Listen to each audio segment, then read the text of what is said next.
होगी उसके बाद देखेंगे। मैम जो पाकिस्तान में सूरत हाल चल रही है, do you think that it will impact situation in Kashmir? देखिए, शहीद भुट्टो साहब कहते थे कि जो हिंदुस्तान है वो जमहूरी डेमोक्रेसी के शोर गुल की वजह से जिंदा है।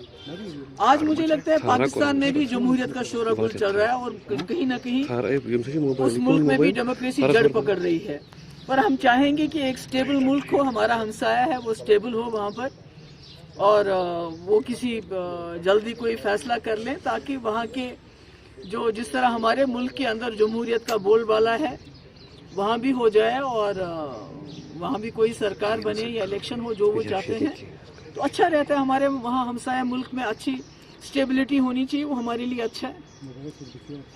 तो मैम रिसेंटली एक एडवाइजरी निकली थी पुलिस के द्वारा जिसमें कहा गया था जहाँ पर भी एनकाउंटर होगा वहाँ पे जो मकान मालिक होगा उनकी प्रॉपर्टी सीज की जाएगी। इस बारे में आपका क्या? ये तो बहुत गलत है। देखिए, ये पूरी कौम को सजा दे रहे हैं।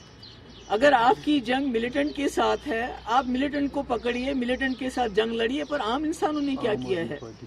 अभी परसों हमारे कश्मीर पंडित भाइयों पे हमला हो गया तो कोई 100-150 लड़का इन्होंने वहाँ बंद कर लिया। इसी तरह कल जामे मस्जिद में कुछ हो गया तो वहाँ से भी कई लड़कों को पकड़ के पीएसए में। तो ये तो ख्यालात की जंग है, जमहूरियत ख्यालात की जंग होती है। आप एक इंसान को कैद कर सकते हो, उसके ख्यालों को आप कैद नहीं कर सकते, उसको जेल में नहीं डाल सकते हैं। तो जब तक यहाँ इफ़ाम तहफ़ीम, रिकन्सिलेशन, डायलॉग नहीं होगा यहाँ के लोगों के साथ, यहाँ के जवानों के साथ, तब तक ये पकड़ दकड़ जितनी भी ज्यादा करें उससे कुछ हासिल नहीं होगा, बल्कि जम्मू कश्मीर के लोग और दूर होते जाएंगे।